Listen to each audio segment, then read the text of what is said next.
जय माता की। आप सबका हमारे यूट्यूब चैनल जय माता की में बहुत बहुत स्वागत है।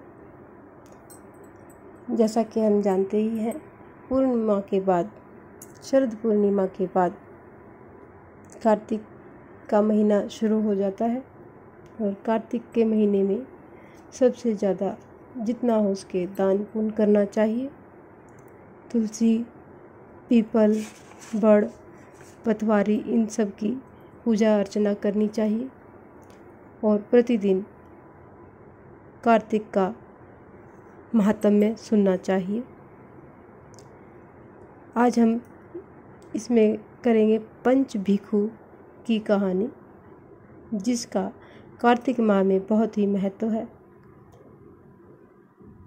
तो शुरू करते हैं पंच भिक्षु की कहानी। लेकिन उससे पहले यदि आप हमारे चैनल पर अभी अभी नए आए हैं तो कृपा करके चैनल को सब्सक्राइब कर लीजिए और घंटी जैसे दिखने वाले बटन को भी दबा लीजिए ताकि आने वाली नई वीडियो की नोटिफिकेशन आप तक पहुंच सके।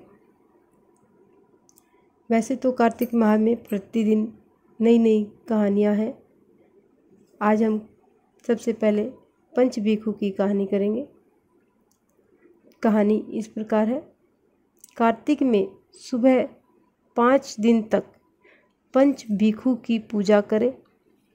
एकादशी द्वादशी को उपवास करें। 13 को जीम ले या खाना खा ले। फिर 14 व पूनम को उपवास कर बाद में पूनम के दिन 5 चीज़ ब्राह्मणी को दे दें। इसी प्रकार 4 वर्ष तक एक कार्तिक उतरते की पंच भिक्षु करें। अगर इच्छा हो तो व्रत करके 5-5 चीज़ें देते जाएं। 5 साल तक व्रत करके पूरा होने के बाद 5 जोड़ा जोड़ी से ब्राह्मण व ब्राह्मणियों को भोजन कराकर दक्षिणा दें।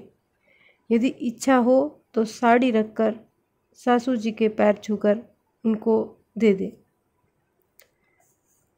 ये तो था कथा से पहले व्रत का विधि विधान। अब हम कहानी सुनेंगे। कहानी से पहले कृपा करके चैनल को सब्सक्राइब कर लीजिए और कहानी पसंद आती है तो एक लाइक का बटन अवश्य दबा दीजिएगा। एक साहूकार के बेटे की बहू थी जो बहुत सुबह सुबह उठकर कार्तिक के महीने में रोजाना गंगा जी नहाने जाती थी। पराये पुरुष का मुंह नहीं देखती थी। एक राजा का लड़का था। जब भी गंगा जी नहाने जाता तो सोचता कि मैं इतनी सुबह नहाने आता हूँ तो भी मुझसे पहले कौन नहा लेता है। 5 दिन कार्तिक के रह गए। उस दिन साहूकार की बहू तो नहा धोकर जा रही थी और राजा का बेटा आ रहा था। आवाज़ सुनकर वह जल्दी जल्दी जाने लगी तो उसकी माला मोचड़ी छूट गई। राजा का लड़का आया और सोचने लगा कि जिसकी माला मोचड़ी इतनी सुंदर है वह खुद कितनी सुंदर होगी। सारी नगरी में राजा ने हो हल्ला फिरा दिया कि जिसकी भी ये माला मोचड़ी है वो मेरे पास 5 रात आएगी। साहूकार के बेटे की बहू ने कहलवा दिया कि मैं 5 दिन आऊंगी पर किसी को साख भरने बिठा देना। राजा ने गंगा जी पर बिछावन करके एक तोते को पिंजरे में टांग कर रख दिया। वह सुबह आई, पहली पैड़ी पर पैर रखा और बोली, हे कार्तिक के ठाकुर, राई दामोदर, 5 पांडु, छठे नारायण, भीखम राजा, उस पापी को नींद आ जाए। राजा को नींद आ गई और वह नहा धोकर जाने लगी तो तोते से बोली, सुआ सुआ तेरे लाल, गल डालूंगी हीरा, मेरी साख भरियो वीरा। सुआ बोला, सुआ यानी तोता, सुआ बोला, कोई वीर भी साख भरता है?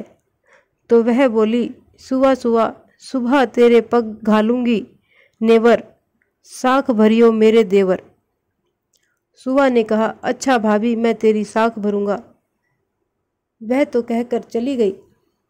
राजा हड़बड़ाकर उठा, सुआ से पूछा, सुआ सुआ, वह आई थी क्या? कैसी थी? सुआ बोला यानी तोता बोला, आभा की सी बिजली, होली की सी छल, केला की सी कामनी, गुलाब का सा रंग।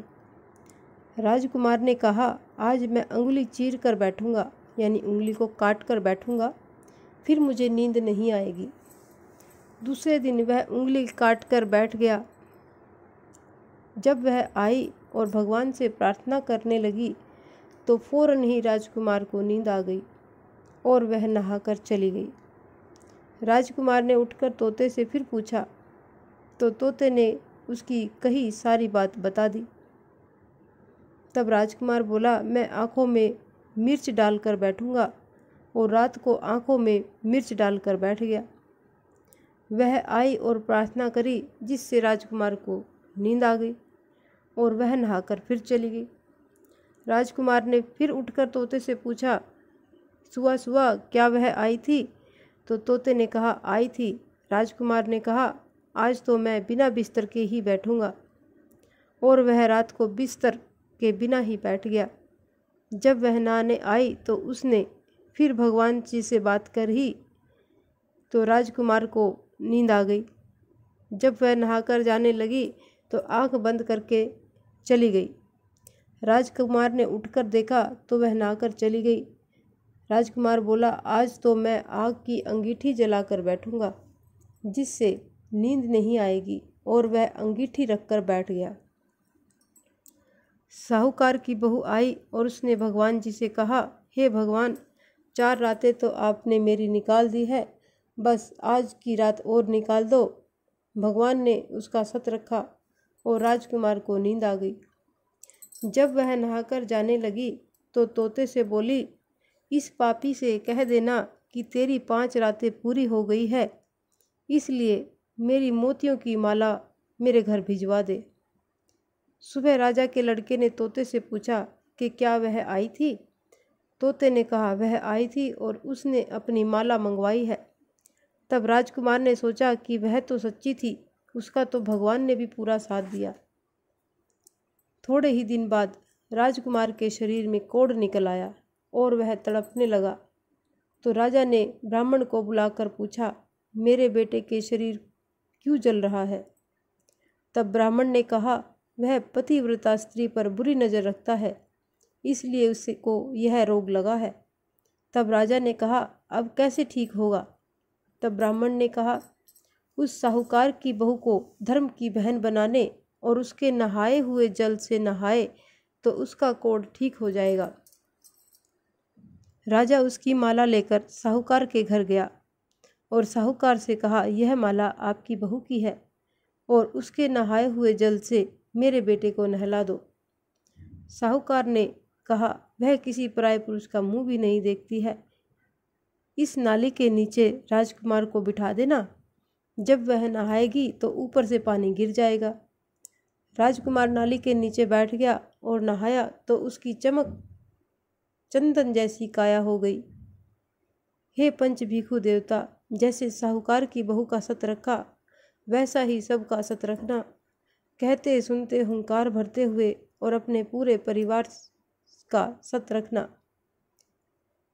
कहानी के अंत में इस प्रकार से एक दोहा बोला जाता है, पुन्नो नहाई पड़वा नहाई, 5 रतन पंच तीरथ, पंच भीखम नहाई, 1 टका मेरी गांठ में सुनियो रघुराई, आधे का लाई आंवला आधे की लाई राई, राई दामोदर सांवला जिसने सृष्टि रचाई, राजा के घर उतरी पुत्री बन आई, राजा लाया ब्याह के रानी बन आई, 4 चक्कर 4 मक्कर 4 दिए की लो, मैं तुझसे पूछूं श्री कृष्ण जी कब निस्तारा होए, जब आएगा कार्तिक का महीना तब निस्तारा हो।